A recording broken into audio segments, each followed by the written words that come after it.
இந்த படத்தின் டெக்னிக்கல் சப்போர்ட்டாக இருந்த சிதம்பரம் அவர்களை இப்போது வரவேற்புரை வழங்க அன்புடன் அழைக்கிறோம். அவள் அப்படித்தான் 2 படத்தை இயக்கியவர் இவர். பேச போகிறாங்க. நம்ம படத்தில் இருக்க டெக்னீஷியன் அவளை பேச போகிற டேரக்டர் மட்டும்தான் பேச போகிறவர். அதனால் நான் சின்ன அறிமுகம் பண்ணிடுறேன். நான் லெஸ்வின் தம்பி லெஸ்வின் படத்துக்கு பின்னணி இசை அமைச்சிருக்காரு. இப்போ தான் விஸ்காம் முடிச்சிருக்காரு. இந்த வருஷமே அவர் படத்தில் என்ட்ரி. ஃப்யூச்சரில் பெரிய மியூசிக் டேரக்டர் வர பெரிய நம்பிக்கை இருக்குது. என் கூட ஒர்க் பண்ணும்போது நான் தெரிஞ்சுக்கிட்டாங்க. வாழ்த்துக்கள் தம்பி, வாழ்த்துக்கள். அடுத்து படத்தினுடைய சிறப்பான அம்சம் பார்த்திங்கன்னா, இந்த படத்தில் 4 பாடல்கள் இருக்குது. குறைஞ்ச செலவில் சிறப்பாக பண்ணி கொடுத்துருக்காரு ஆர்டி ஜீவா, மியூசிக் டைரக்டரு. அவர் நிறைய மியூசிக் டைரக்டர் கூட நிறைய ஒர்க் பண்ணியிருக்காரு. இருந்தாலும் இதுதான் ஃபஸ்ட்டு படம் அவருக்கு. இந்த பாடல் நிச்சயமாக பெரிய கிட்டாகும்னு நினைக்கிறேன். நீங்கள் கேட்டீங்க, படம் பார்க்கும்போது பார்த்தீங்கன்னா தெரியும். ஆர்டி ஜீவா, நன்றி ஜீவா. அடுத்து படத்தோட ஹீரோ ஹரி. அவர் ஒரு பெரிய ஒரு ஐடி கம்பெனியில் ஒரு டீம் லீடர். அவர் கீழே ஒரு 50 பேர் வேலை செய்கிறாங்க. இருந்தாலும் படத்தில் லீவ் டயத்தில் தான் வருவார். சனி ஞாயிறு தான் வருவார். அவ்வளோ பிஸி அவர். நல்லா சிறப்பாக நடித்து கொடுத்தாரு. ரொம்ப நன்றி. அடுத்து சாமிநாதன் சாருக்கு அறிமுகம் தேவையில்லை. இந்த படத்தில் அவருடைய பங்கு மிகப்பெரிய பங்கு. முதல்ல ஒரு 2 நாள் தான் வந்தார், பேசி வந்தார். அப்புறம் இன்னொரு நாள் எக்ஸ்டன் ஆச்சு. ரொம்ப கோஆப்ரேட் பண்ணி இந்த படத்தில் கதையை பேலன்ஸ் பண்ணுறதே அவர் தான். ரொம்ப நன்றி சார் உங்களுக்கு. அடுத்து ஆசிஃபா, அவர் சாருக்கு ஜோடியாக நடித்தார். அவங்க முதல்ல பார்க்கும்போது சொன்னேன், என்னம்மா சின்ன பொண்ணு மாதிரி இருக்கிற, வயசான கேரக்டர் ஆச்சு, ஹீரோவுக்கு அம்மா கேரக்டர் ஆச்சா, பண்ணுவியா அப்படின்னு. அதெல்லாம் பரவாயில்ல சார் அப்படின்னு சாதாரண பண்ணிச்சு. நல்லா கோஆப்ரேட் பண்ணிச்சு. ரொம்ப நன்றி ஆசிஃபா. அடுத்து அண்ணன் செங்கதிர்வாணன். இந்த படத்தில் ஒரு முக்கியமான ஒரு முருகர் பாட்டு அவர் தான் எழுதியிருக்காரு. அவர் நிறைய டிவோஷனல் பாட்டு கிட்டத்தட்ட 100 கணக்கில் எழுதியிருக்காரு. இந்த படத்தில் ரொம்ப முக்கியமான ஒரு பாட்டை அவர் எழுதியிருக்காரு. அண்ணனுக்கு ரொம்ப வணக்கம், நன்றி. அடுத்து என்னுடைய நண்பர் ஹேமந்த் குமார். சாங் படத்தோடைய ஓப்பனிங் டைட்டில் சாங் தான் எழுதியிருக்காரு. ஹேமந்த் குமார் டைலாக் ரைட்டரு, படம் பண்ண போகிறாரு டைரக்டரு. நன்றி ஹேமந்த் குமார். ஓகே. அடுத்து சிறப்பு விருந்தினர் பேசுறதுக்கு இருக்கிறாங்க. அது முடிஞ்சவன படம் இருக்குது. அதனால் கலந்து கொண்ட அனைவருக்கும் நன்றி சொல்லி விடைபெறுகிறேன். நன்றி, வணக்கம். நன்றி சார். அடிமுடி காண முடியாதவராய் சோதி வடிவமாய் சுவாலையின் நெருப்பாக மக்கள் மனங்களில் நிறைந்த சிவனின் மகிமை பேசும் இந்த படத்திற்கு இசையமைத்த ஆர்டி ஜீவா மற்றும் RR லெஸ்வின் இசையமைப்பாளர்களை பேச அழைக்கிறோம்.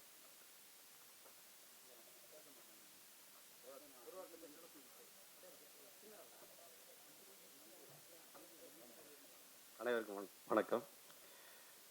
இந்த படத்தை நல்லா சிறப்பாக வேலை செஞ்சு நமக்கு கொண்டு வந்திருக்காரு நம்ம டைரக்டர் சிதம்பரம் சார் மற்றும் ப்ரொடியூசர் சார். எல்லாம் சேர்ந்து ஒர்க் பண்ணியிருக்காங்க. எங்களுக்கு நல்ல ஒத்துழைப்பு கொடுத்தாங்க. நல்ல ஃப்ரீயாக விட்டு நல்லா ஒர்க் பண்ணுங்க அப்படின்னு கொடுத்தாங்க. நல்லா ஒர்க் பண்ணியிருக்கோம். எங்களால் முடிஞ்ச அளவுக்கு ஒர்க் பண்ணியிருக்கோம். அது நல்லபடியாக வரும்னு நினைக்கிறோம். எல்லாருக்கும் நன்றி, வணக்கம். அடுத்து நாம் பேச அழைக்கிறோம். சிரிப்பும் மகிழ்ச்சியும் தூண்டும் சின்ன திரையின் சிரிப்பு மருத்துவர் இவர். அந்த ஒற்றை சொல்லாலே உலகத்து ரசிகர்களை உள்ளங்கையில் கிடத்திய நடிகர் சுவாமிநாதன் அவர்களை பேச அழைக்கிறோம்.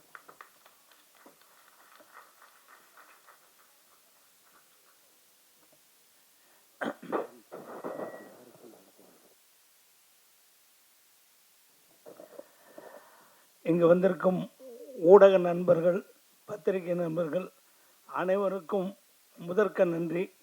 சின்ன படங்கள்லாம் ஓட வைக்கிறது நீங்கள் தான். இன்றைக்கி ஓடிக்கிட்டு இருக்கிறதுக்கும் நீங்கள் தான் காரணம். இந்த படத்தையும் நீங்கள் தான் அதை ஓட்டி ஒரு ஜெயிக்க வைக்கணும். ஒரு புது முயற்சி உங்களுக்காக பண்ணியிருக்காங்க. இங்கே சிறப்பு இருந்தவருக்கும் ராஜன் சார் ரொம்ப வருஷம் பழக்கம், அவருடைய ஆசையும் வேணும். அன்பு சாருடைய நிறைய படங்களில் இது பண்ணியிருக்கேன், அவருடைய ஆசையும் வேணும். இந்த படத்தோட இயக்குனர் தவமணி, நடிகர், ப்ரொடியூசர், ஆல்ரவுண்டர். தூத்துக்குடி, கன்னியாகுமரி, திருச்செந்தூர் எல்லா ஊர்லேயும் போய் சூப்பராக படத்தை எடுத்திருக்காரு. வித்தியாசமான படம். எல்லாரும் இது பக்தி படமான்னு கேட்டாங்க. பக்தி படம் தான், ஆனால் புராண படம் இல்லைங்க. இது இப்போ இருக்கிற நடைமுறையில் சமூக படம் தான் அப்படின்னு சொன்ன நிறைய பேர்கிட்ட. இதில் மியூசிக் டைரக்டர் கலக்கியிருக்காரு. உண்மையிலே அந்த பாட்டை போடலேன்னு கூட நான் சார்கிட்ட சொல்லிக்கிட்டு இருந்தேன், அருமையான பாடல்கள், ரைட்டரும் அவ்வளோ நல்லா எழுதியிருக்காரு, ரொம்ப பாராட்ட வேண்டிய விஷயங்கள், ரொம்ப நல்லா இருக்கு. யதார்த்தமாக படம் ஃபுல்லாக தவமணி சார் நடிச்சிருக்காரு. நான் அங்கங்கே அவருடைய நண்பராக நடிச்சிருக்கேன். தேங்காய் பொறுக்கிறதுல ஆரம்பித்து வட்டிக்கு கடன் கொடுத்து பின்னாடி அதே கடனை அவருக்கே கொடுத்து அவரை கடனாளி ஆக்கி இப்படி வரும். எனக்கும் அவருக்கும் ஈஸ்வரன் கூட ஒரு சண்டை வரும். அதில் அவர் ஜெயிச்சிருவார். அதான் நல்லவங்க ஜெயிப்பாங்க, கெட்டவங்க என்றைக்குமே தோற்றுருவாங்கங்கிற மாதிரி ஒரு கதை அது. எனக்கு 2 பசங்க. நான் எவ்வளவு வட்டிக்கு அநியாய வட்டிக்கு கொடுத்து காசு வாங்கினாலும் அதை எப்படி கரைக்கணும்னு ஃபாலோ பண்ணிக்கிட்டே வந்து செய்வானுங்க. படம் ஃபுல்லாக அங்கங்கே காமெடியாக ரொம்ப சிறப்பாக எடுத்து வச்சுருக்காரு. கோவா இருந்து ஃபுல்லாக சிதம்பரம் சார் அவருக்கு ஃபுல்லாக ஹெல்ப் பண்ணி விடாமல் வேலை வாங்கிட்டார். உட்கார விடலை. ஒரு நாளைக்கு 5 சீன் காமெடி சீன் அவ்வளோ எடுத்தார். அவ்வளோ பரபரப்பான இது. ஃபோட்டோகிராஃபரை ரொம்ப பாராட்டணும். கேமராமேன் ரொம்ப அழகாக எடுத்திருக்காரு. எல்லா ஊர்லேயும் போய் எளிமையாக இந்த கிராமத்து அழகை ரொம்ப சிறப்பாக காமிச்சிருக்காரு. நடித்த அனைவருக்கும், எடிட்டருக்கும், இந்த படத்தோட பாட்டு எழுதினவருக்கும், பாடினவங்களுக்கும், மியூசிக் டைரக்டருக்கும் நான் ரொம்ப பாராட்ட தெரிவிச்சுக்கிறேன். பாட்டை போட்டு காமிச்சாங்க, இங்கே போட்டால் ரொம்ப நல்லா இருக்கும். அவ்வளோ அற்புதமான பாட்டு. படம் சூப்பரான படம். பாருங்கள், உங்கள் சப்போர்ட் வேணும். இந்த மாதிரி சின்ன படங்களையும் ஜெயிக்க வச்சிங்கன்னா அது உங்களுடைய கையில் தான் இருக்காது. எல்லாரும் வாழ்த்தணும். வணக்கம். பெரியவங்கெல்லாம் பேசியிருக்காங்க. நன்றி சார். அடுத்ததாக நாம் பேச அழைக்கிறோம், அக்கா தோற்றத்தில் இருந்தாலும் அம்மா தோற்றத்தில் அழகாக நடித்திருக்கும் நடிகை ஆஷிஃபா அவர்களை பேச அழைக்கிறோம்.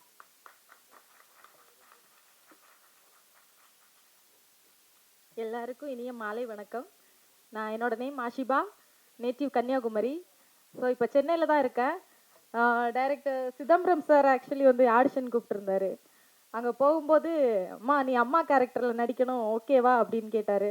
ஓகே சார், அது ஒன்றும் பிரச்சனை இல்லை, பண்ணிடலாம் அப்படின்னேன். ஓ சாமி படம் உனக்கு ஓகேவான்னாரு. ஓகே அப்படின்னு சொல்லிட்டு கன்னியாகுமரி அப்புறம் திருச்செந்தூர் அந்த சைட்லலாம் ஷூட் பண்ணாங்க.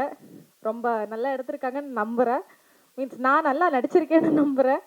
நீங்கள் உங்களோட கமெண்ட்ஸ் எல்லாம் அப்புறம் நடித்து முடிச்சதுக்கப்புறமா சொல்லுங்கள். மீன்ஸ் இங்கே ப்ரிவியூ ஷோ போட்டதுக்கப்புறமா சொல்லுங்கள். எனக்கு இந்த படத்தில் வாய்ப்பளித்த டைரக்டர் தவமணி சார், அவர் தான் ப்ரொடியூசர். அவரோட ஒய்ஃப் கேரக்டரில் தான் நான் நடிச்சிருக்கேன். எனக்கு படத்தில் வாய்ப்பளித்ததுக்கு ரொம்ப நன்றி சார். அப்புறம் என் கூட நடித்த சக ஆர்டிஸ்ட்டு, டெக்னீஷியன்ஸ் எல்லாருக்குமே ரொம்ப நன்றி. தேங்க்யூ. நன்றி. அடுத்து நாம் பேச அழைக்கிறோம், கண்ணின் மணி போல் காக்கும் கருணை கடல் பாடலாசிரியர் செங்கதிர் வாணன் அவர்களை பேச அழைக்கிறோம்.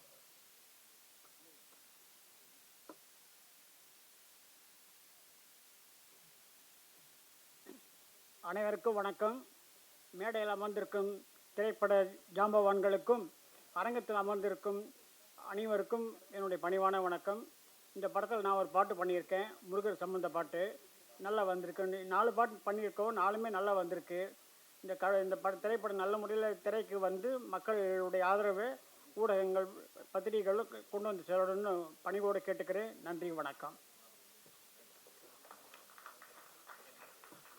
நன்றி சார். அடுத்ததாக நாம் பேச அழைக்கிறோம், ஆழ்மனதில் எப்போதும் ஒரு கனவு, ஒரு தொலைநோக்கு பார்வை, மற்றவர்களை மகிழ்ச்சியுடன் வைத்திருப்பது என்று எப்போதும் ஆர்வம் குறையாமல் நம்பிக்கையுடன் செயல்பட்டு வரும் ஐடி நபர், இப்போது நடிகராக மாறியுள்ள ஹரிஹரன் அவர்களை பேச அழைக்கிறோம்.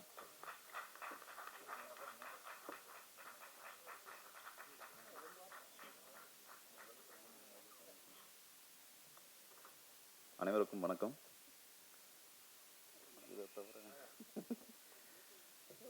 முதல் படம் அப்பா வந்து என்னோட விருப்பத்தை கேட்டாங்க. எனக்கும் ஒரு பக்கம் விருப்பம் இருந்ததுனால சரின்னு ஒத்துக்கிட்டோம். மற்றபடி குழுவின் ஆதரவுடன் அவர்களின் வழிகாட்டுதல் படி எல்லாமே நல்லபடியாக நடந்து முடிஞ்சது. இப்போ ரிலீஸ்க்கு வந்திருக்குது. ஸ்கிரிப்ட் கூட எல்லாமே இப்போ உங்கள் முன்னால் பேச விட்டாங்க. Anyway thanks. நன்றி. நீங்க ஒரு டீம் லீடர், நிறைய பேசுவீங்கன்னு நினைச்சேன். தேங்க்யூ. அடுத்து நாம் பேச அழைக்கிறோம், நம்பிக்கை என்பது மனம் தீர்மானிப்பது. அப்படி நம்பிக்கை வைத்து சிறுபட தயாரிப்பாளர்கள் நலனில் தொடர்ந்து குரல் கொடுத்து வரும் சிறுபட தயாரிப்பாளர் சங்க தலைவர் திரு அன்புச்செழியன் அவர்களை பேச அழைக்கிறோம்.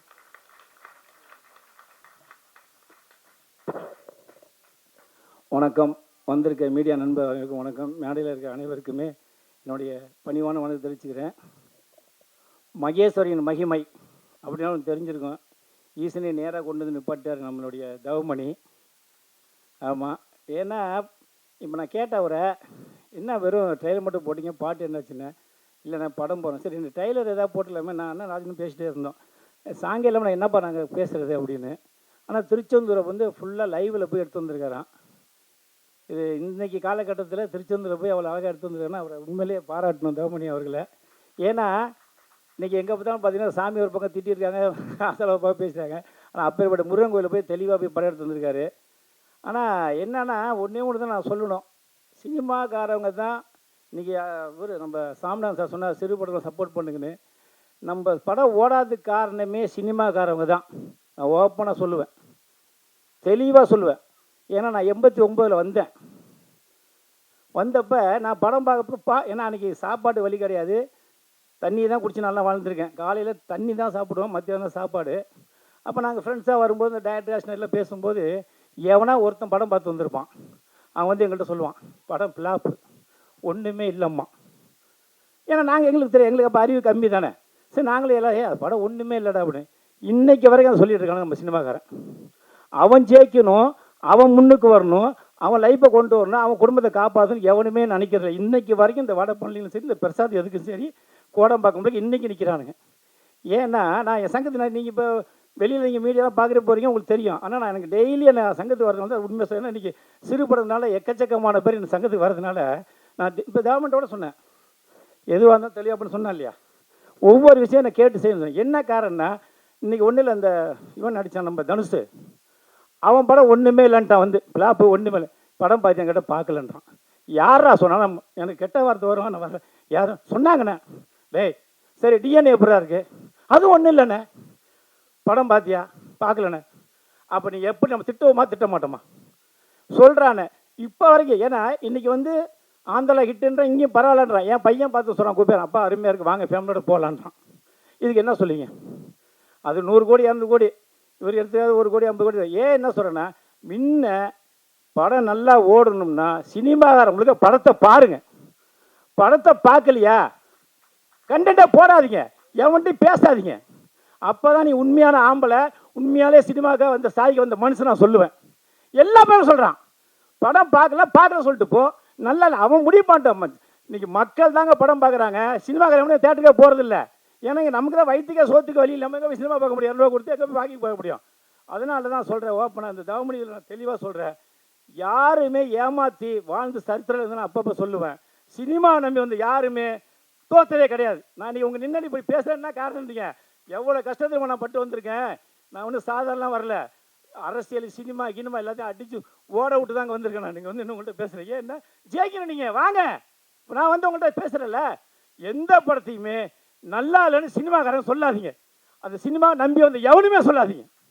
நான் இதை மட்டும் சொல்லுவேன், நீங்கள் ஆணித்தரமாக சொல்லுவேன். ரஜினி எப்படி வந்தார், கமல் எப்படி வந்தார், அந்த ஓடுனா அவங்க 100 கோடி ஓடாட்டினா அவங்க சமாளிப்பாங்க, அடுத்த ஒரு காட்சி சம்பாதிப்பாங்க. இந்த சிறுபடத்தை யார் காப்பாற்றுறது, இவங்களை யார் வாழ வைக்கிறது? இப்போ அடுத்த படம் அவங்க பையன் பாருங்க, அறிஞர் சூப்பர் ஹீரோவாக இருக்கார். நான் கேட்டேன், நீ நேர்லேயே ஹீரோவாக இருக்கப்பா அப்படின்னு. இப்போ அடுத்த படம் அது கண்டிப்பாக சத்தியமாக அவங்க பையனுக்கு ஒரு படத்தை எடுப்பார். அதை எடுக்க விடணும், நான் எடுக்க வச்சேன். ஏன்னா இந்த படத்தை விட்டதை வேறு படத்தில் பிடிச்சி தான் ஆகணும். அவர் நம்ம எதில் வந்தோமோ அதில் தான் நம்ம ஜெயிக்கணும். எதை நினச்சி நம்ம நான் வந்து தஞ்சாவூர்லேருந்து வந்தேன். நான் இன்றைக்கி வந்து 35 வருஷம் இருந்து என்னோடய சொந்த படத்தை எடுத்து தான் ஊருக்கு போனேன். அத்தனையும் கிடச்சி வந்து நிற்கிறேன்னா அதேமாதிரி ஒவ்வொரு மனிதனும் ஒரு சொல்லுவாங்க தெரியுமா, காக்கைக்கும் தன் குஞ்சு பொன் குஞ்சுன்னு. நீங்கள் எல்லாருமே ஹீரோ தான், நீங்கள் எல்லாருமே டேரக்டர் தான், நீங்கள் எல்லாருமே கேமராமேன் தான், எல்லாருமே மியூசிக் டேரக்டர் தான். உங்கள் மனசை எல்லாம் இங்கே உட்காந்து அத்தனை பேர் ஒரு எண்ணெய் இல்லைன்னு மட்டும் நீங்கள் சொல்லுங்கள். நான் இந்த சினிமா விட்டு நான் போயிடுறேன். இந்த ஊருக்கு அத்தனை மீடியா உட்காந்துருக்க ஒவ்வொருத்தரும் சொல்லுங்கள், நீங்கள் சாதிக்க வந்தீங்களா இல்லையா? நீங்கள் சாதிக்க வந்த சூழ்நிலை மாறி ஒவ்வொரு ஒரு உட்காந்துருக்கோம். இன்றைக்கி எல்லாருமே பேசுவாங்க, இன்றைக்கி எல்லாரும் இன்றைக்கி மீடியா எல்லாருமே பேசுகிறாங்க. ஏகப்பட்ட பேர் இன்றைக்கி ரஜினி கமல் ஏன் பார்த்திபன் கூட சொன்னார், நான் ஒரு சட்டத்தை தைக்க முடியாமலாம் வந்தேன். எல்லாமே இன்றைக்கி எல்லாம் ஏன்னா இன்றைக்கி மீடியா நிறைய பெருசிச்சு, ஆனால் ஏகப்பட்ட பேர் இன்றைக்கி எல்லாத்தையும் மனசில் அத்தனை கற்றுறாங்க. ஒரு 2 நேரம் தாவானிகள்னு ஒரு படம், பாக்யராஜ் சார் நடித்த படம். நீங்கள் தயவு செய்து சினிமாவில் மீண்டும் சாதிக்கணும்னா தாவானிகள்ங்கிற ஒரு படத்தை பாருங்கள், சிவாஜி சார் நடிச்சிருப்பார். ஏன்னா எல்லாருமே கஷ்டப்படுதான், என்ன பிச்சை ஒன்று தான் எடுக்கல சினிமாவில் நம்ம வந்து இப்போ எல்லா வேலையும் பார்த்தாச்சு. அதனால் நீங்கள் நேர்மையாக இருந்து சினிமா நினச்சி வந்தீங்கன்னா வரலாம். இன்றைக்கி தேவமணிக்கு வந்து சினிமாவே என்னன்னு தெரியாது. அப்படி இருந்து வந்து இன்றைக்கி ஒரு சிவனோட அருளை பெற்று இன்றைக்கி ஒரு படம் எடுக்கணும் முடிவு பண்ணி எடுத்து பையனை ஹீரோ வச்சு எடுத்துருக்காருன்னா இதுதாங்க தன்னம்பிக்கை, இதுதாங்க அவர் சினிமா. அவர் ஜெயிக்கிறா தவிர அப்புறங்க வந்து இன்றைக்கி பிரசாத் வச்சுட்டாரு, ஆடியோ ரஞ்சி வச்சு இன்றைக்கி என்ன கூப்பிட்டுக்காரு, ராஜனை கூப்பிட்டுக்காரு, இருக்கிற சபை எல்லாரையும் கூட்டு வச்சு நடத்துறாருல. இதுதான் அவர். ஏன்னா அவரோட மனசுக்கு ஒரு படம் ஜெயிக்கணுன்றார். அதுமாரி ஒவ்வொருத்தவங்களும் நீங்கள் நினச்சிங்கன்னா கண்டிப்பாக நான் சொல்கிறேன், இந்த ஆண்டு மீது ஆணையாக சொல்ல நீங்கள் ஜெயிப்பீங்க. நீங்கள் எண்ணங்களை மாற்றிக்கிட்டு இப்போ நான் சொன்ன மாரி எந்த படத்தையும் ஓடலன்னு படமாக பார்க்க சொன்னீங்கன்னா சத்தியமாக நீங்கள் முன்னுக்கே வரமாட்டீங்க. அதையும் மைண்டில் வச்சுக்கிட்டு எல்லாருமே ஜெயிக்கணுங்கிற நிலவோடு இருந்தீங்கன்னா இந்த மகேசன் மகிமை மிகப்பெரிய வெற்றி அடையணும். ஏன்னா அடுத்த படம் வேறு போட போகிறாரு. அதனால் ரொம்ப நேரம் பேச நேரம் ஆகும். எல்லாருமே சப்போர்ட் பண்ணுங்க. ஏன்னா நீங்கள் யாரோ ஒரு ஆள் கூட இவரை போய் கதை சொல்லலாம், நான் சப்போர்ட் பண்ணுவேன். உங்களுக்கு நல்ல கண்டு இருந்தால் தவமணி படம் அடுத்த எடுக்குன்னு சொல்லியிருக்காரு. நேற்று கூட காலையில் ஃபோன் பண்ணேன், அடுத்த படம் பெருசாக பண்ணேன் பையன் வச்சுருந்தேன். அது சொன்னீங்கன்னா கதை நல்லது நானே சொல்லி அவரை டேரக்டர் வேணான்றேன். நான் ஓப்பனாக நீங்கள் டேரக்ஷன் பண்ணாதீங்க, படத்தில் நடிங்க அப்படின்றேன். ஏன்னா ஒரே ஆள் பண்ண முடியாதுங்க. நானே டேரக்டரு, நானே ப்ரொடியூசரு, நானே ஹீரோனா அவரால் முடியாது. படம் கண்ணனை எப்படி பண்ண முடியுங்க, அவருக்கு ஒரு ஃபீலிங் இருக்கும். இருந்தாலும் சரி நம்ம முதல் சாமி படத்தை சொல்லி எடுத்திருக்காரு. அவர் நம்ம எல்லோரும் பாராட்டுவோம். எல்லாம் ஒரு சாமிநாதன் சொன்ன மாதிரி எல்லோரும் போய் கொண்டு சேருங்க. ஏன்னா சினிமாவே அனுபவமே இல்லாமல் சினிமா வந்து எடுத்திருக்காரு. இதுக்கே நம்ம கை தட்டணும், இவரையே நம்ம பாராட்டணும். இவர் மிகப்பெரிய வெற்றி அடையணும். ஏன்னு கேட்டால் நான் யாருக்குமே சப்போர்ட் தான் பண்ணுவேன். என்னென்னு திட்டுவேன், ஏமாந்தவன் சொல்லுவேன். ஆனால் ஏமாறது எப்படி நம்மள்ட்ட பேசிட்டாரு. தயவு செய்து எல்லாம் சப்போர்ட் பண்ண. நன்றி, வணக்கம். நன்றி சார். அடுத்து நாம் பேச அழைக்கிறோம்.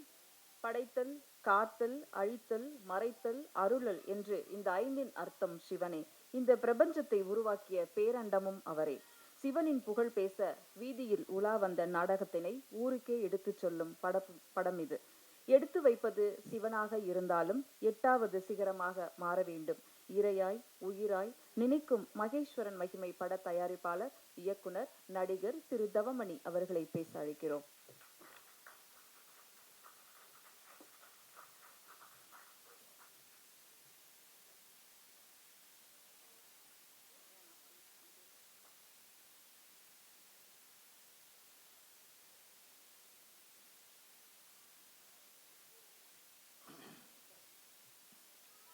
அருள்மிகு உவரி பிரம்மசக்தி அம்பாள் திரைப்பட தயாரிப்பு நிறுவனம் என்ற ஒரு அமைப்பை நிறுவி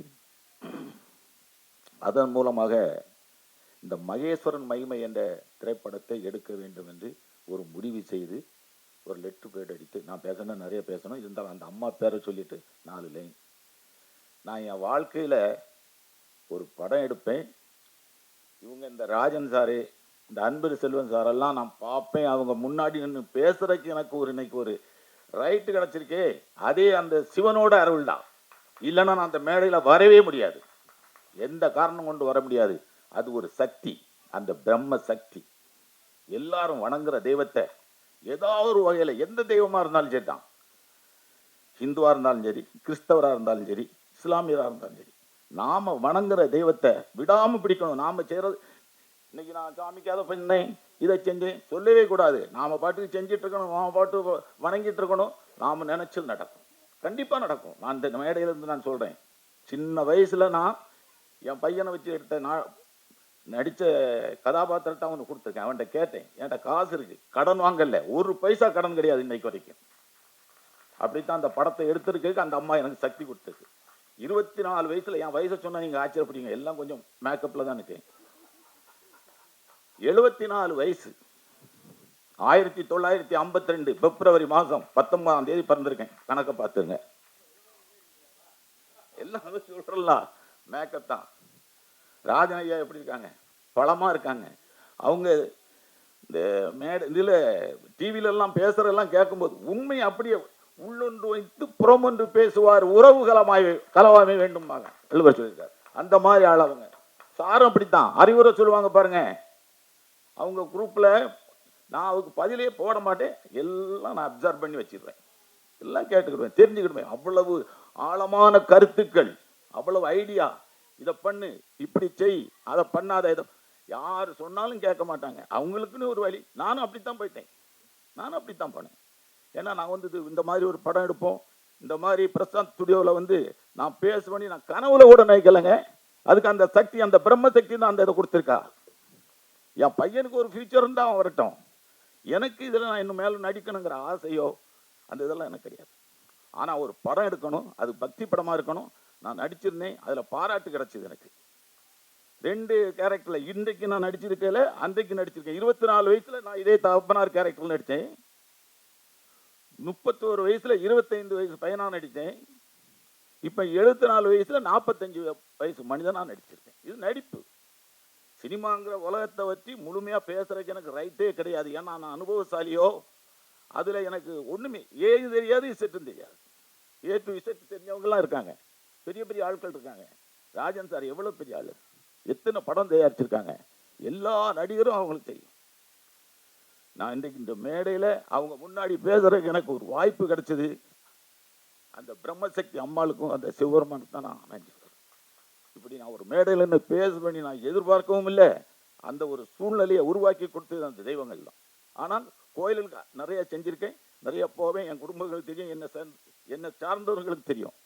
அதை நான் என்ன ஒன்று நாங்கள் சொல்கிறதுக்கு நான் விரும்புவேன். நீங்களும் அதே மாதிரி பக்தியா எந்த தெய்வமாக இருக்கட்டும், ஒரு கல்லை வச்சு கொண்டா என்ன 1000 பேர் நாத்திகம் பேசுவான், நம்ம ஆசிரியர் அப்படி நடிக்கக்கூடாது. புரியுங்க, ஒரே படி வெற்றி கிடைக்கும் ஏதாவது ஒரு வழியில். அதுக்காக எல்லாரும் நடிகராகணும், எல்லாரும் ப்ரொடியூசர் தான். ஜாதகம் இருக்கணும், ஜாதகம் இருக்கணும். எனக்கு அது இப்போ வந்திருக்குன்னு நினைக்கிறேன். எத்தனை வயசுல வந்திருக்கு பாருங்க. 24 வயசுல நடிக்க நினைச்சேன். டைலாக்லாம் நல்லா பேசுவேன். நாடகத்தில் நடிச்ச உடனே சொல்லுவான் என் ஃப்ரெண்ட்ஸ் எல்லாம் வந்து, ஏய் போப்பா சினிமாவுக்கு. நான் ஒரு கான்ட்ராக்ட் 24 ஏன்னா என்னை பற்றி ரொம்ப புகழ சொல்ல விட ஐயா பெரிய ஆளெல்லாம் பேச வேண்டியிருக்கு. இருந்தாலும் நீங்கள் தெரிஞ்சா அதை நீங்களும் அதை கொஞ்சம் ஃபாலோ பண்ண நல்லா இருக்கும். எல்லாருக்கும் கஷ்டத்தை சொல்லலாம், ஆனால் நான் பொய் சொல்லலை, உண்மைதான். எனக்கு பொய் சொல்லவும் தெரியாது, சொல்லவும் மாட்டேன். ஜாலிக்கு பேசுவேன், நண்பர்களோட பேசுவேன், கிண்டலுக்கு பேசுவேன், கேலிக்கு பேசுவேன். என் வாழ்க்கையை பற்றியோ நடைமுறையை பற்றியோ பொய் எனக்கு வேண்டியது, பொய் வேண்டவும் வேண்டாம். 24 வயசுல நான் கான்ட்ராக்ட், பழைய காலத்து SSLC. 50 வருஷமா தொழில் பண்ணிட்டு எனக்கு 74 வயசுலையும் நான் கான்ட்ராக்ட். எனக்கு பின்னாடி 20 பேர் 25 பேர் ப்ராஜெக்ட் ஒர்க் எடுத்து பண்ணிட்டேன். என் பிள்ளைல 3 பேரும் நல்லபடியாக இருக்காங்க. எல்லாம் செட்டில்டு ஃபேமிலி. கையில் கொஞ்சம் காசு இருக்குது, என்ன பட்ஜெட் ஆகும். அப்போ நான் அங்கே ஒருத்தட்ட போகிறேன். எனக்கு இங்கே ஒரு நண்பர் சேகர், அவரை மறக்க முடியாது, அவரும் கடவுள் மாதிரி. அவரோட ஃப்ரெண்டு சார். ஆனால் இப்போ எனக்கு என்னென்னா எல்லா பாரத்தையும் ஏன் தலையில் தூக்கி வச்சுருக்காங்க, எதுக்குன்னே எனக்கு தெரியல. நான் ஏன் தொழிலை பார்த்துட்டு இருக்கேன், இங்கே வருவேன், டப்பிங் கூப்பிடுவாங்க, வருவேன், இவங்க ஷூட் பண்ணுவாங்க, எல்லாம் போயிட்டுருக்கு. கடைசியில் டைரக்டரு எல்லாம் போட்டிருக்காங்க. அது அதையும் நான் தாங்கிக்கிறேன், ஒன்றும் இல்லை. நான் சாப்பிட்டு ஒரு வார்த்தை கேட்டேன், சார் படம் எல்லாம் முடிச்சுட்டு பட் உங்கள் பேரை டைரக்டர் நீ போடாமல் என் பேரை ஏன் டைரக்டர் நீ போடுறீங்க, படம் நல்லா இல்லையோ அப்படின்னு கேட்டேன். அதையும் நான் என்ன நினச்சிட்டேன், அந்த சக்தி தான் பார்த்துக்கணும். எதுக்கு எடுத்தாலும் நான் அதுதான் சொல்லுவேன். நான் நினச்சி இந்த படத்துக்குள்ளே வரவே இல்லை, படம் எடுக்கவே இல்லை. பையன்ட்ட மட்டும் கேட்டேன், எப்பா நீ நடிக்க அந்த கேரக்டர் பண்ணுறப்பா, சரி போடுங்க பூஜை ஆரம்பிங்க, கையில் காசு இருக்கு, கடன் இல்லை, பண்ணு. அதனால அவங்க நிறைய பேச வேண்டியிருக்கு. நான் இன்னொரு வேளை அந்த பிரம்மசக்தி அம்மாளோட ஒரு அனுக்கிரகம் இருந்து இந்த படம் ஓரளவுக்கு ஒரு சின்ன வெற்றி, எனக்கு பெரிய லாபம்லாம் வேண்டாம், வெற்றி கிடைச்சா நீங்கள் அவ்வளோ வரும் கலந்துக்கிடணும். இதே மாதிரி பிரசாத் ஸ்டுடியோவில் நம்ம சக்தி முருகனை வச்சு நான் ஒரு மேடையை போட்டு இன்னும் ஒரு 1/2 மணி நேரம் நான் டைம் கேட்டு பேசுவேன், நீங்கள் எல்லாம் கேட்கணும். அப்போ இன்னும் உணர்ச்சி பூர்வமாக இருக்குன்னு சொல்லி இப்போ ராஜன் சார் முன்னாடியும் அன்பு செல்வன் சார் முன்னாடியும் இருந்து நான் அந்த பேசுகிற வாய்ப்பு கிடைத்ததுக்கு மிகப்பெரிய நன்றி அந்த இறைவனுக்கு சொல்லி விடைபெறுகிறேன். நன்றி, வணக்கம். நன்றி சார், உங்கள் கனவு நிஜமாகணும் நாங்களும் வேண்டிக்கிறோம். அடுத்ததாக நாம் பேச அழைக்கிறோம். திரும்பும் திசையெங்கும் தெளிவான தன் எண்ணங்களை, வெளிப்பாட்டை, திரைத்துறை அனுபவங்களை பகிர்ந்து கொள்ளும் தயாரிப்பாளர் மகேஸ்வரன் மகிமை படக்குழுவினரை வாழ்த்த வந்திருக்கும் தயாரிப்பாளர் திரு கே ராஜன் அவர்களை பேச அழைக்கிறோம்.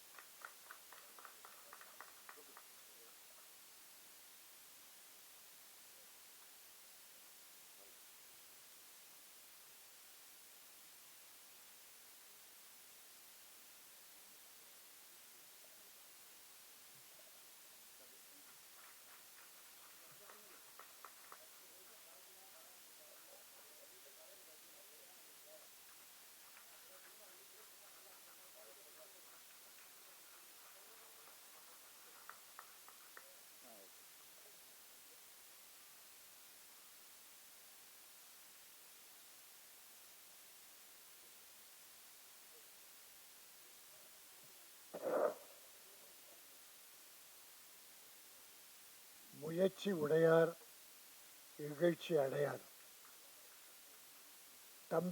தன்னம்பிக்கையின் தனி உருவமாக பல பேருக்கு எடுத்துக்காட்டாக விளங்கி ஒரு படத்தை தயாரித்து அதை மக்களுக்கு போட்டு காட்டுகின்ற ஆற்றல் படைத்த அருமை தம்பி தவமணி அவர்களே,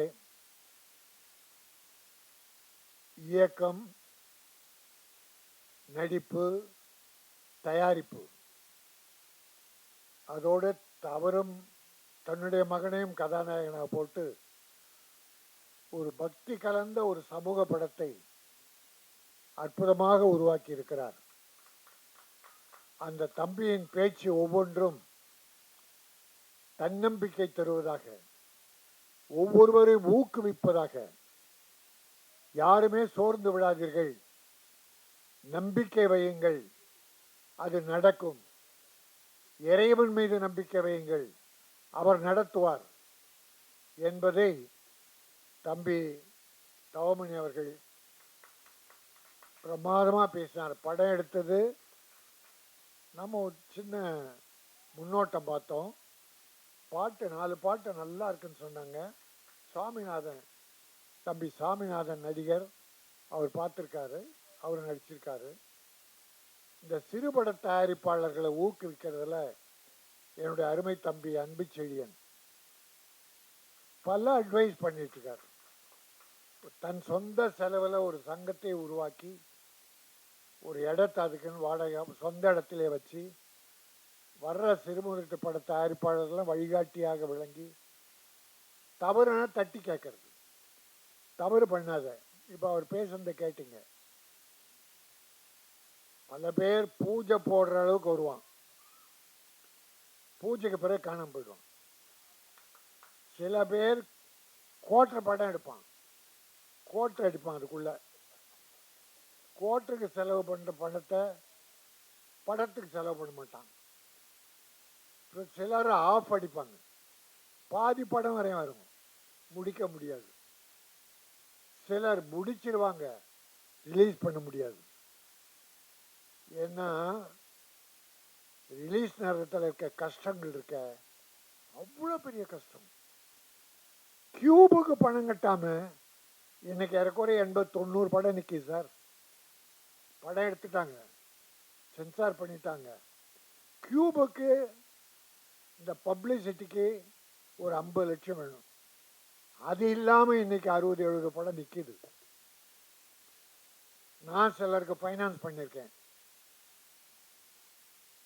16 படம் ரெடியாக இருக்கு, எனக்கு பணம் வரல. ஏன்னா வாங்க ஆள் இல்லை, கடன் வாங்கி படம் எடுத்துட்டாங்க. திருப்பி அதை கொடுத்தா தான் இவங்க விடுவாங்க.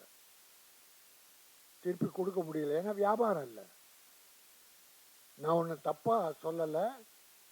ஒரு ஒரு அதர்வான்னு ஒரு தம்பி ஹீரோ, உதாரணத்துக்கு சொல்கிறேன், ஒரு 7-8 ஹீரோக்கள் நிலைமை தான் இல்லை, ஒரு 15 ஹீரோ நிலைமை தான். அதர்வாவது மட்டும் 9 படம் முடிஞ்சிருக்கு சார். 9 படம் முடிஞ்சிச்சு. எப்போ? 2 இயர்ஸ், 2 வருஷமா முடிஞ்சிருக்கு. என் தம்பி மைக்கேல் ராயப்பன் பெரிய படம்லாம் எடுத்தவர், சக்சஸ்ஃபுல் ப்ரொடியூசர். அதர்வா வச்சு ஒரு படத்தை 2 வருஷமா இன்னும் ரிலீஸ் பண்ண முடியல. உதாரணத்துக்கு சொல்கிறேன், எங்கள் ப்ரொடியூசர் படுற கஷ்டத்தை சொல்கிறேன். அவருக்கும் பணம் கொடுத்துருக்கேன். அதர்வா படத்துக்கு மட்டும் 3 படத்துக்கு கொடுத்துருக்கேன். படங்கள் 2-3 வருஷம் ஆச்சு ரிலீஸ் ஆகுது. பட் அந்த தம்பிக்கு 1.25 கோடி சம்பளம். சொலையா டப்பிங் முன்னால் இவர் 1.5 கோடி வாங்கிட்டார். ப்ரொடியூசர் கதி என்ன அவஸ்தப்படுறாங்க சார், வெளியில் பார்க்குறோம். அந்த நிலையில் எப்படியோ கஷ்டப்பட்டு படத்தை ரிலீஸ் பண்ணால் நம்ம சினிமாக்காரனே அன்பு செழியன் சொன்னது போல், என்ன படமா இது, என்ன படம் எடுத்துக்கணும், இவன்லாம் படம் எடுக்க வந்துட்டானுங்க. ஏன்னா நாய உனக்கு முடியலன்னா விட்டு போடா, எடுத்து பாவம் கஷ்டப்படுறவனை கிண்டல் பண்ணிட்டு படம் நல்லா இல்லைன்னு சொல்லிட்டு, அது நம்ம ஆளுங்களே. இதில் வெளியில் இருக்க பப்ளிக் சொன்னால் ரைட், பத்திரிகை நிருபர்கள் ஊடக நண்பர்கள் நிறைய எழுதி குறை எழுதுறது அவங்க கடமை. அவங்க குறை சொன்னால் பரவாயில்ல, இருக்கிற குறைய. ஆனால் கூட இருந்து நல்லா சாப்பிட்டுட்டு அவனே சொல்கிறான் சார், இப்படிப்பட்ட இந்த சினிமா சூழ்நிலையில் தம்பி தவமணி சொந்த, எனக்கு இன்னொரு மகிழ்ச்சி என்னன்னா, கடனே இல்லை, மொத்த பணத்தையும் போட்டு சுதந்திரமாக எடுத்துருக்கார். கேட்க ஆளே கிடையாது. அவர்கிட்ட ஒருத்தன் வர முடியாது. தொழிலாளிக்கு துரோகம் இல்லை, தொழிலாளி டெக்னீஷியன் எல்லாருக்கும் பணம் கொடுத்தாச்சு. இப்போ அவங்க ஹாப்பி, ப்ரொடியூசர் செட்டில் பண்ணிட்டோம், கடன் இல்லாமல் ஒரு படம் எடுத்துட்டோம், மகனை ஹீரோ உருவாக்கிட்டோம் என்கிற ஒரு நல்ல நம்பிக்கை. இந்த படம் வெற்றி பெற்றா, அந்த பணம் திரும்பி வந்தா இதை விட ஒரு பெரிய படம் எடுப்பார். இந்த பணம் வேற எதுக்கும் போகாது. அதான் சார் திருமுதிரிட்ட பட தயாரிப்பாளர், போட்ட பணம் எடுத்து வந்தா திருப்பி படம் தான் நாங்கள் எடுப்போம், தொழிலாளிக்கு வேலை கிடைக்கும், எல்லாரும் லைஃப்ல சந்தோஷமா இருக்கலாம். அது ப்ரொடியூசர் செய்கிற தியாகம். ஆகவே அதுவும் மகேஸ்வரன் மகிமை, கடவுளின் பெயரை வச்சு அந்த மகேஸ்வரன் மகிமையால் இந்த படம் வெற்றி பெறணும்னு நான் இறைவனை வேண்டிக் கொள்கிறேன். இன்னைக்கு ஒரு விஷயத்தை மட்டும் பொது நலன் கருதி, மக்கள் நலன், சினிமாக்காரங்க மட்டும் இல்லை, பொதுவாகவே மக்கள் நலன் கருதி, அது தமிழக மக்கள், இந்திய மக்கள், உலக மக்கள், அவர் நன்மையை கருதி ஒரு விஷயம். இன்னைக்கு அண்டர் கிரவுண்டில் ஓடிட்டு இருக்க ஒரு மேட்டர், ஒரு 3 மாதத்துக்கு முன்னால் ஒரு ஆடியோ ஃபங்க்ஷன், அதில் ஒரு ஹீரோ, அந்த படத்து ஹீரோ வந்திருந்தார். அழகாக இருப்பார், தெலுங்குலையும் ஹீரோ பண்ணுறார். அவர் இப்போ கைதாகி ஜெயிலில் இருக்கார். என்ன காரணம்? கொக்கைன்னு ஒரு போதை பொருளுக்கு அடிமையாயிட்டார். எனக்கு ரொம்ப வேண்டிய தம்பி, என் தம்பி சாமிநாதன் மாதிரி, அவனும் ஒரு நல்ல தம்பி, நல்லா பழகுவான், மரியாதையானவன், அழகன், பாராட்டினேன், மேடையில் பாராட்டினேன், அழகன்.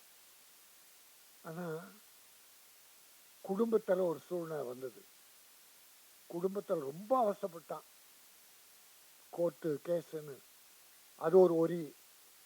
அது போக படங்கள் இல்லாமல் போயிடுச்சு. இப்போ நம்ம ஆளுங்க நடிகர்களோ இல்லை ப்ரொடியூசர் எப்படி இப்படி அடிமையாகிறாங்கன்றதுக்காக உதாரணத்துக்கு சொல்கிறேனே தவிர நான் யாரையும் குறை சொல்லலை. ஒரு செய்தி வந்ததால் அந்த தம்பி பேரை சொன்னேன், எனக்கு ரொம்ப வேண்டியவன்ற உரிமையில் சொன்னேன். இப்படி நிறைய பேர் இருக்காங்க, நிறைய குடும்பம் கெட்டு போயிருக்கு.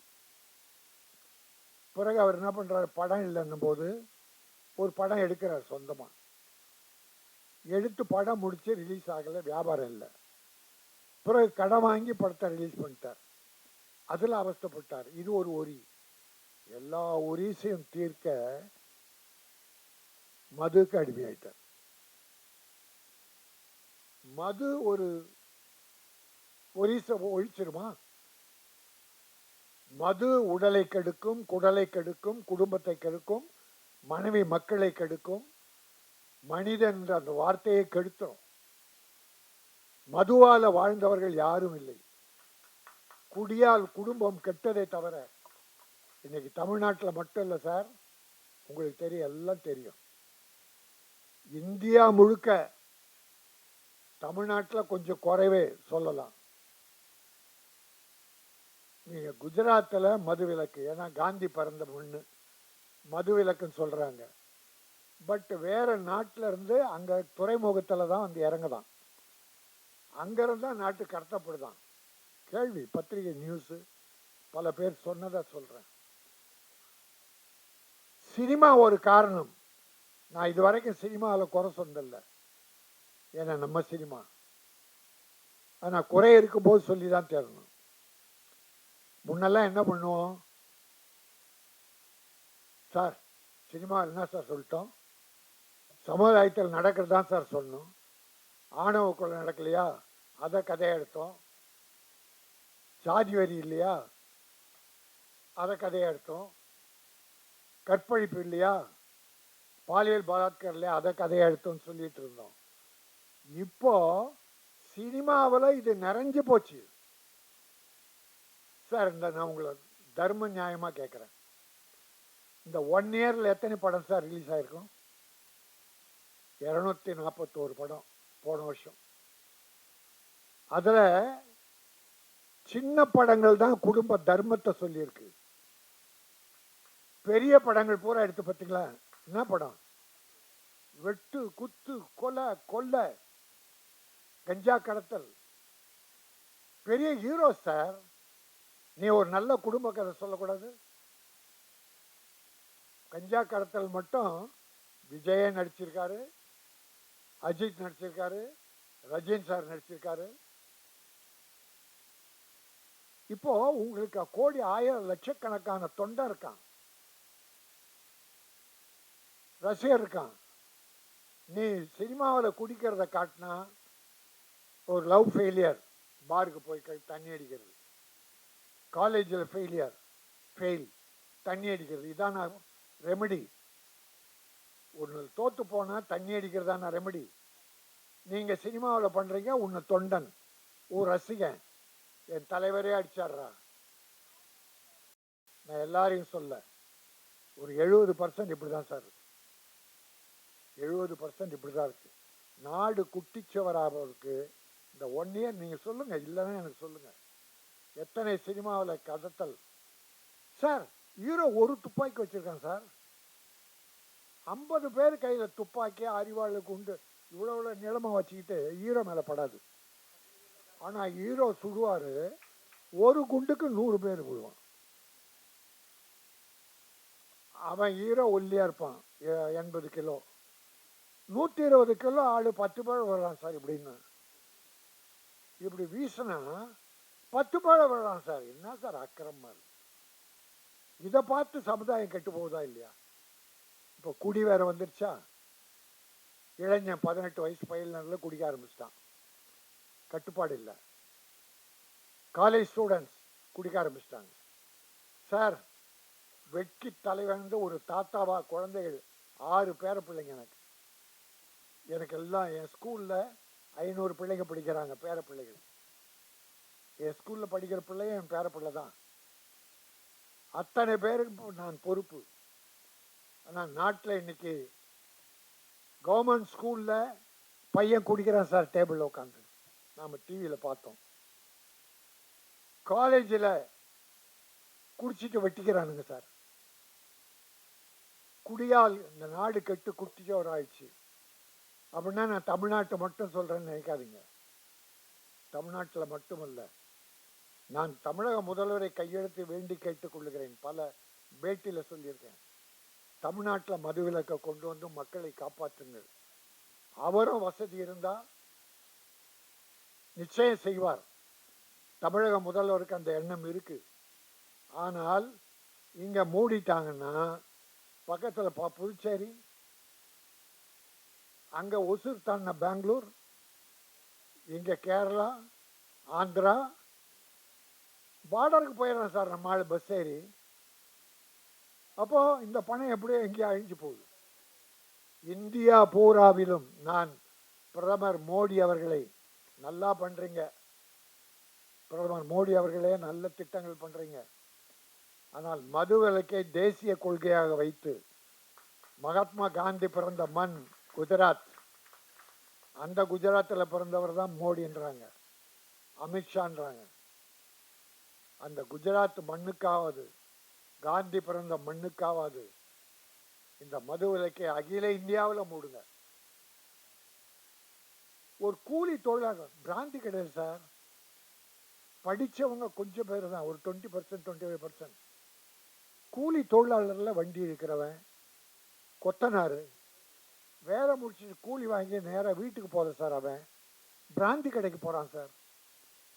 குடிச்சிட்டு தெருவில் விழுந்து கிடக்கிறான், வீட்டில் பொண்டாட்டி அடிக்கிறான், குழந்தைகள் அடிக்கிறான். கலவர பூமி ஆயிடுச்சு சார். அதனால் இது ஒரு வாய்ப்பாக கிடைச்சதால அதை உங்கள்கிட்ட மனம் திறந்து பேசணும். தப்புனா தயவுசெய்து மன்னிச்சிருங்க. பொது நலன் கருதி இந்த நாடு நல்லா இருக்கணும்னா குடி இந்தியா பூரா இருக்கக்கூடாது. அதை பிரதமர் மோடி அவர்கள் கண்டிப்பாக செய்து மக்களை காப்பாற்ற வேண்டும். நீங்கள் என்ன நல்ல திட்டங்கள் கொண்டு வந்தாலும் குடி இருந்தாலும் அழிஞ்சிடும் சார், பிரயோஜனம் இல்லை சார். அவன் உழைச்சி அவன் வாங்கி கொடுக்கட்டான் சார் வீட்டுக்கு. அவன் உழைச்சி குடிக்கு கொடுத்துருவான். குடியில் வர வருவாயை நம்ம இனாம் கொடுக்கறது என்ன தர்மம்? ஆகவே நல்ல எண்ணம் கொண்டு மக்கள் மீது அக்கறை கொண்டு இந்த வார்த்தைகளை நான் இங்கே உங்களிடத்தில் வேண்டுகோளாக வைத்தேன். எல்லோரும் ஒருமித்த குரலோடு இளைஞர்கள் அப்துல் கலாம் என்ன சார், இந்தியா வல்லரசு ஆகணும்னா இப்போ இவன் குடிச்சு கெட்டு குட்டிச்சவரானா எப்படி வல்லரசு ஆகும்? ஆகவே நல்ல நாடு இந்தியா, அதிலும் சிறந்த நாடு தமிழகம். இந்தியா முழுக்க உயர்ந்து இருக்க வேண்டும், குடியில்லாத நாடாக இருக்க வேண்டும். நல்ல குடிமக்கள் சிட்டிசன்ஸ் இந்த நாட்டை காப்பாற்ற வேண்டும். உலகில் வல்லரசாக இந்தியா விளங்க வேண்டும் சொல்லி மகேஸ்வரன் மகிமை தம்பி தவமணியை காப்பாற்ற வேண்டும். இறைவன் காப்பாற்றுவான். நல்ல மனம் கொண்டவர். அவர் அடுத்து படம் எடுக்க வேண்டும். தொழிலாளர்களுக்கு வேலை கொடுக்க வேண்டும். பல டெக்னீஷியனை உருவாக்க வேண்டும் என கேட்டு இவ்வளவு நேரம் பொறுமையாக கேட்ட சண்டே பல பொழுதுபோக்கு இருந்தாலும் அதெல்லாம் விடுத்து தவமணிக்காகவும் மற்ற நண்பர்களாக வந்திருக்கீங்க. உங்களெல்லாம் வணங்கி விடைபெறுகிறேன். நன்றி, வணக்கம்.